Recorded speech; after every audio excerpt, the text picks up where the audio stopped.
चलो होने दो, चलो कर लो पंखा। तो यहां पर एक वृत्त है, वृत्त की त्रिज्या कितनी है? तो 5 सेंटीमीटर है। वृत्त की त्रिज्या कितनी है भाई? 5 सेंटीमीटर। 5 सेंटीमीटर का त्रिज्या ले लो, 5 सेंटीमीटर।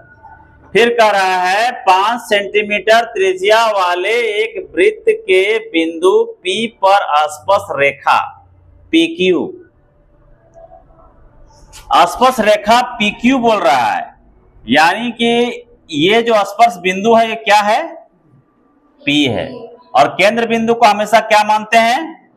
O मानते हैं। अब यहां से एक स्पर्श रेखा बनाइए, एक स्पर्श रेखा बनाइए, यहां से एक स्पर्श रेखा बनाइए, और इस स्पर्श रेखा को स्पर्श बिंदु को, इस स्पर्श बिंदु को केंद्र बिंदु से मिला दीजिए, केंद्र बिंदु से मिला दीजिए। इसका नाम रख दीजिए PQ, क्योंकि बोल रहा है कि स्पर्श रेखा क्या है? PQ है। क्या है? किताब उसको दो, किताब उसको दो, थोड़ा समझने दो, एक तो किताब दो उसको, और नया नया भी बुझेगी नहीं तो फिर जज नहीं कर पाएगी। तो स्पर्श रेखा साफ साफ बोल रहा है कि 5 सेंटीमीटर त्रिज्या, तो त्रिज्या ले लिए 5 सेंटीमीटर।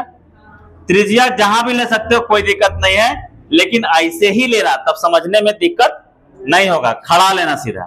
तो त्रिज्या हम ले लिए भाई, त्रिज्या हम ले लिए 5 सेंटीमीटर का। उसके बाद क्या बोल रहा है कि जब त्रिज्या जहां, यहाँ ये जो त्रिज्या O है और यहाँ जो बिंदु टच करेगा P, क्योंकि स्पर्श बिंदु है ये, तो फिर कह रहा है, क्या कह रहा है कि P से, स्पर्श बिंदु P से स्पर्श रेखा PQ, स्पर्श रेखा PQ, तो जाहिर सी बात है यहाँ स्पर्श बिंदु है तो इधर जाएगा जी, चाहे इधर जाएगा, इधर जाए चाहे इधर जाए, हम इधर ले जा रहे हैं। उसके बाद इसका नाम रख देंगे Q, और उस Q को O से मिला देंगे। कोई दिक्कत यहां तक? एक त्रिभुज बन गया, वो भी कैसा त्रिभुज? समकोण त्रिभुज बन गया, याद रखिएगा। अब इस तरह का जो बनता है उसको हमेशा याद रखिएगा, जो स्पर्श रेखा होता है वो आधार होता है, याद रखिएगा। चाहे आधार बोलिए चाहे लंब बोलिए, चाहे आधार बोलिए चाहे लंब बोलिए।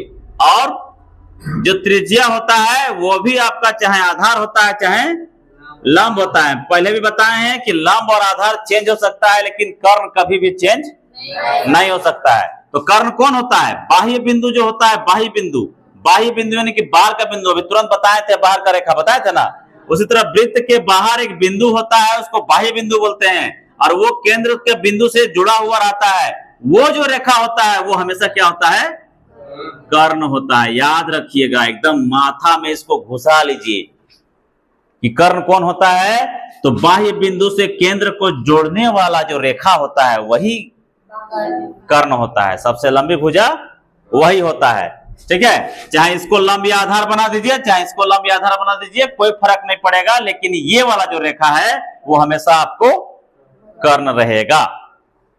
जैसे कि पूर्व में हम लोग जानकारी ले चुके हैं कि कर्ण यानी कि जहां पे समकोण त्रिभुज का निर्माण होता है वहां पाइथागोरस प्रमेय लगता है। और पाइथागोरस प्रमेय क्या है? तो है कर्ण स्क्वायर बराबर लंब स्क्वायर प्लस आधार स्क्वायर। अगर ये सब नॉलेज नहीं होगा सुषमा जी तो थोड़ा सा टाइम आपको लगेगा, ठीक है, पेशेंस रखिएगा, थोड़ा टाइम लगेगा क्योंकि ये पुराना चीज है। फिर भी जानकारी ले लीजिए कि यदि एक समकोण त्रिभुज होता है, समकोण त्रिभुज 90 डिग्री का कोण त्रिभुज को बोलते हैं, एक कोण 90 डिग्री होता है, तो समकोण त्रिभुज जो होता है भाई, वो समकोण त्रिभुज का ये जो आधार होता है इसको आधार बोलते हैं। इसको क्या बोलते हैं? आधार। और इसको लंब बोलते हैं, लंब। और ये होता है कर्ण, ठीक है। और ये जो लंब होता है कभी आधार बन जाता है और कभी लंब ही रहता है। और ये जो आधार होता है कभी लंब भी बोल सकते हैं, आधार भी। कहने का मतलब है कि ये लंब भी हो सकता है, इसको ऐसे खड़ा कर देंगे तो लंब नहीं हो जाएगा। तो लंब और आधार चेंज होता है, लेकिन कर्ण कभी भी चेंज नहीं होता है, कर्ण कर्ण रहता है। और एक समकोण त्रिभुज का कर्ण जो होता है वो सबसे बड़ी, सबसे लंबी भुजा होती है। इसको ध्यान में रखिएगा। तो अब यहाँ पर पाइथागोरस प्रमेय लागू हो रहा है। अब जरा ध्यान दीजिए क्या क्या कह रहा है। तो कह रहा है कि जो त्रिज्या है वो कितना है? 5 सेंटीमीटर है। त्रिज्या कितना है? 5 सेंटीमीटर है। और जो OQ है, OQ क्या है? OQ 12 सेंटीमीटर है। यानी कि कर्ण भी आपका दिया हुआ है 12 सेंटीमीटर। मीटर। ठीक है, आपको निकालना क्या है? स्पर्श रेखा की लंबाई, स्पर्श रेखा की लंबाई। तो अभी हमने बोला आपको कि ये लंब मान लीजिए, या आधार मान लीजिए, या फिर इसको लंब मान लीजिए, आधार मान लीजिए, लेकिन कर्ण आपका वही होगा। तो चलिए इसको लंब मान लेते हैं, खड़ा इसको आधार मान लेते हैं, है कि नहीं? चलिए करते हैं। यहां पर आपका जो है वो कर्ण कितना है? OQ है, OQ को कर्ण बोलते हैं। ठीक है, पाइथागोरस प्रमेय से यहां पर थोड़ा सा लिखना पड़ेगा कि वृत्त पर OPQ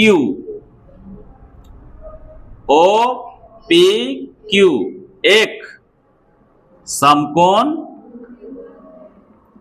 त्रिभुज है। क्या है? समकोण त्रिभुज है। उसमें जो PQ है वो क्या है? स्पर्श रेखा है। क्या है भैया? स्पर्श रेखा है। और जो OP है वो त्रिज्या है। क्या है भाई? त्रिज्या है। कितना है? 5 सेंटीमीटर। और जो बाह्य बिंदु है OQ, ये आपका क्या हो रहा है? कर्ण हो रहा है। क्या हो रहा है? कर्ण हो रहा है। ये कितना है? तो ये है 12 सेंटीमीटर। कोई दिक्कत यहां तक? अब जरा इधर बनाते हैं, थोड़ा वहां जगह नहीं था। देखिए, अब आपके पास कर्ण मालूम है, यानी पाइथागोरस प्रमेय द्वारा, थोड़ा सा लिख देंगे, पाइथागोरस प्रमेय द्वारा। पाइथागोरस प्रमेय क्या होता है? तो कर्ण का स्क्वायर बराबर लंब का स्क्वायर प्लस आधार का स्क्वायर। ये होता है कि नहीं? होता है ना। अब क्या करेंगे? कर्ण आपका कितना है? तो OQ है। कर्ण क्या है? OQ है। तो OQ का स्क्वायर बराबर लंब आप किसको माने हैं? OP को। OP का स्क्वायर प्लस आधार किसको माने हैं? PQ को। अब OQ जो है आपका कितना है? तो 12 है। तो 12 का स्क्वायर OP कितना है? तो 5 है। तो 5 का स्क्वायर PQ कितना है? तो मालूम रहता है तो इतना खेलवे नहीं होता, वही तो मालूम करना है। ठीक है, तो अब यहाँ क्या कर देंगे? 5 पचे और 12 बढ़ाइए, 144 माइनस 5 पचे 25। ईटा के उठा के हींदे ले आएंगे तो ये हो जाएगा माइनस, होगा ना। और यहाँ कौन बचेगा? PQ स्क्वायर बचेगा कि नहीं बचेगा? 144 में 25 घट जाएगा तो कितना बचेगा? 119। कितना बचेगा? 119। और ये जो स्क्वायर है उठ के इधर चला आएगा तो क्या होगा? रूट हो जाएगा बराबर PQ। यानी कि स्पर्श रेखा की लंबाई, हम लोग स्पर्श रेखा किसको माने थे? PQ को माने थे कि नहीं? तो स्पर्श रेखा की लंबाई बराबर कितना? Root over 119। सेंटीमीटर में दिया है, हाँ सेंटीमीटर में दिया है, सेंटीमीटर। कोई दिक्कत? Any problem? किसी को भी? लड़का लोग, सुषमा न्यू स्टूडेंट, कोई दिक्कत? फिर से एक बार समझिए, एक वृत्त है, वृत्त का एक केंद्र बिंदु है, स्पर्श रेखा जो है वो हमेशा एक स्पर्श बिंदु से होकर गुजरती है।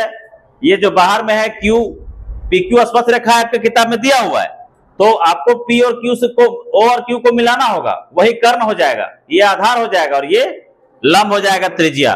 तो उस हिसाब से ये एक समकोण त्रिभुज का निर्माण कर रहा है। लिख देंगे कि वृत्त पर OPQ, त्रिभुज OPQ एक समकोण त्रिभुज है जिसमें PQ जो है वह स्पर्श रेखा है और OP जो है वो त्रिज्या है और OQ जो है वो कर्ण है जो कि 12 सेंटीमीटर दिया हुआ है। तो पाइथागोरस प्रमेय द्वारा कर्ण का स्क्वायर, कर्ण का वर्ग बराबर लंब का वर्ग प्लस आधार का वर्ग। हम लोग क्या करेंगे? कर्ण का स्क्वायर यानी कि OQ मान लिए, जो भी नाम दिए नाम दे दिए, नाम देने के बाद यहाँ पर जो मान दिया हुआ है 2 का वो मान दे दिए, इसको गुना कर दिए, 12 बढ़ाइए। वर्ग का मतलब क्या होता है? 2 बार गुना करना। 12 गुने 12 144, 5 गुने 5 25। क्यों? क्योंकि 25 को उठा के इधर ले आए, बराबर के इधर ले आए, तो क्या हो गया? माइनस हो गया। तो 144 में 25 चला गया तो 19 बचा, 119 बचा। और ये जो स्क्वायर है बराबर के इधर ले आएंगे तो रूट हो जाएगा, यानी कि PQ बराबर रूट ओवर 119, यानी स्पर्श रेखा की लंबाई बराबर रूट ओवर 119 सेंटीमीटर। आंसर। कोई दिक्कत? नहीं ना? चलिए नोट करिए इसको।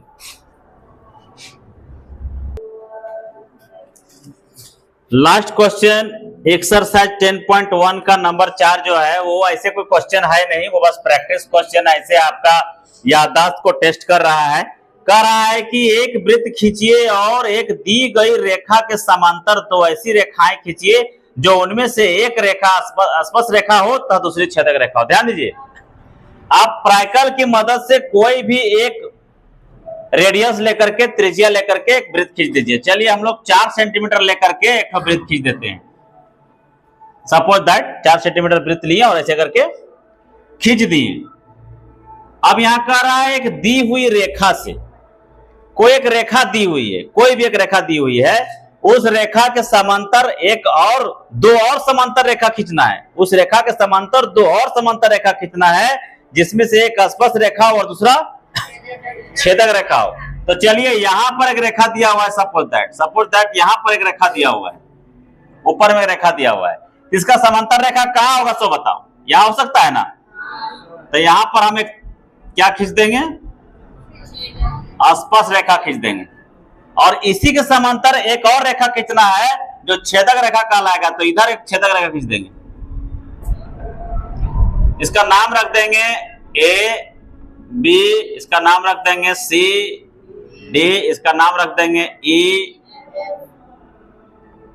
एफ। ठीक है, और यहां पर 2 पॉइंट डाल देंगे जी और एच। थोड़ा सा लिख देना होगा कि ए बी दिया हुआ रेखा है। क्या है? दिया हुआ रेखा है, ये दिया है पहले से। ए बी समांतर सी डी समांतर ई एफ खींचा, हम लोग खींच लिए। ए बी के समांतर सी डी और सी डी के समांतर ई एफ खींच लिए। ठीक है, इसमें से जो सी डी है वो क्या है? स्पर्श रेखा है। क्या है? स्पर्श रेखा है। और जो ई एफ है वो क्या है? छेदक रेखा है। क्या रेखा है?